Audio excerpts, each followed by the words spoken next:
ವಿಶೇಷತೆ ಏನಂತಂದ್ರೆ ಭಕ್ತಾದಿಗಳು ಬರ್ಬೇಕಾದ್ರೆ ಕಷ್ಟಗಳು ಹೊತ್ಕೊಂಡಿರ್ತಾರೆ ಅಥವಾ ವಾಮಾಚಾರ ಆಗಿರ್ಬೋದು, ಚೌಡಿ ಪ್ರಯೋಗಗಳಾಗಿರ್ಬೋದು, ಅವ್ರು ಹೊತ್ಕೊಂಡು ಇಲ್ಲಿ ಬರ್ತಾರೆ.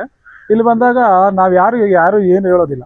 ಇದೇ ತ್ರಿಶೂಲ ಕೊಡ್ತೀರಿ, ಅವ್ರಿಗೆ ಕಣ್ಣು ಮುಂದೆ ಬೆಳಕು ಬರುತ್ತೆ. ಅವ್ರಿಗೆ ಯಾರು ಮಾಡಿಸಿದ್ರು ಅನ್ನೋದನ್ನು ವಾಮಾಚಾರ ಆಗಿದೆಯಾ, ಚೌಡಿ ಪ್ರಯೋಗ ಆಗಿದೆಯಾ ಅಥವಾ ಅಘೋರ ವಾಮಾಚಾರಗಳಾಗಿದೆಯಾ ಅಂತ ಅವ್ರ ಕಣ್ಣು ಮುಂದೆನೇ ಕಾಣಿಸುತ್ತೆ. ಅವ್ರಿಗೆ ಉತ್ತರ ಸಿಗುತ್ತೆ. ಅವ್ರ ಪ್ರಶ್ನೆಗೆ ಅವ್ರಿಗೆ ಇಲ್ಲಿ ಉತ್ತರ ಸಿಗುತ್ತೆ. ಇಲ್ಲಿ ಯಾರೂ ನಾನು ಅಷ್ಟೇ, ಇಲ್ಲಿ ನಮ್ಮ ಹುಡುಗರಿದ್ದಾರೆ, ಅವರು ಅಷ್ಟೇ, ಯಾರು ಏನು ಹೇಳೋದಿಲ್ಲ.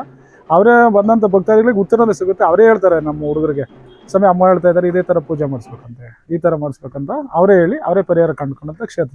ತ್ರಿಶೂಲ ಹಿಡ್ಕೊಂಡು ಕಣ್ಣು ಮುಚ್ಕೊಂಡು ಕೂತ್ಕೊಂತಾರಲ್ಲ, ಅವರು ಫ್ಯಾಮಿಲಿಯಲ್ಲಿ ಮಾಡಿಸಿದಾರ, ದೊಡ್ಡಪ್ಪನ ಚಿಕ್ಕಪ್ಪನ ಇಲ್ಲ ಸ್ವಂತ ಒಡಹುಟ್ಟಿದವರ, ಅಥವಾ ಈಗ ಬಂದಂಥ ಇಲ್ಲಿ ಎಷ್ಟೋ ಜನ ನೋಡಿದ್ದೀನಿ ಗಂಡ ಹೆಂಡತಿಗೆ ಮಾಡಿಸ್ತಾರೆ, ಹೆಂಡತಿ ಗಂಡಕ್ಕೆ ಮಾಡಿಸ್ತಾರೆ. ಹಾಗಾಗಿ ಅವರೆಲ್ಲ ಕಣ್ಣು ಮುಂದೆ ಡೈರೆಕ್ಟಾಗೆ ಕಂಡುಕೊಂಡಿದ್ದಾರೆ. ಅದಕ್ಕೆ ಪರಿಹಾರ ಕೂಡ ಮಾಡಿಸ್ಕೊಂಡು ಎಷ್ಟೋ ಜನ ಚೆನ್ನಾಗಿದ್ದಾರೆ. ಅಥವಾ ಅವ್ರ ಆಫೀಸಲ್ಲಿ ಇರ್ಬೋದು ಅಥವಾ ಸ್ನೇಹಿತರು ಇರ್ಬೋದು, ಯಾರೇನಾದ್ರೂ ತ್ರಿಶೂಲ ಹಿಡ್ಕೊಂಡು ಬೆಳಕು ಬಂದಾಗ ಅವ್ರ ಕಣ್ಣು ಮುಂದೆ ಡೈರೆಕ್ಟಾಗಿ ಮಾಡಿಸಿರೋದು ಸಮೇತ ಕಾಣಿಸುತ್ತೆ. ಯಾವ್ಯಾವ ಐಟಮ್ ಹಾಕಿದ್ದಾರೆ, ಹಂದಿ ಬಲಿ ಕೊಟ್ಟಿದ್ದಾರೆ, ಕೋಳಿ ಕೊಟ್ಟಿದ್ದಾರೆ, ಯಾವ ರೀತಿ ಮಾಡಿಸಿದ್ದಾರೆ ಅಂತ ಅವ್ರ ಕಣ್ಣು ಮುಂದೆ ಡೈರೆಕ್ಟಾಗಿ ಕಾಣಿಸುತ್ತೆ. ಇಲ್ಲಿ ಬಂದು ನಾವು ಸ್ಮಶಾನದಲ್ಲಿ ನಮ್ಮದೇ ಆದಂಥ ಅಮ್ಮನವರ ಆಜ್ಞೆ ಪ್ರಕಾರ ರಂಗೋಲಿ ಹಾಕ್ತೀರಿ. ರಂಗೋಲಿ ಹಾಕ್ಬಿಟ್ಟು ಅದರಲ್ಲಿ ಓಮಿಗೆ ನಿಲ್ಲಿಸಿ, ಓಮದಲ್ಲಿ ಅದನ್ನೆಲ್ಲನೂ ಸರಿಪಡಿಸ್ಕೊಂಡು ಎಷ್ಟೋ ಜನ ಚೆನ್ನಾಗಿದ್ದಾರೆ.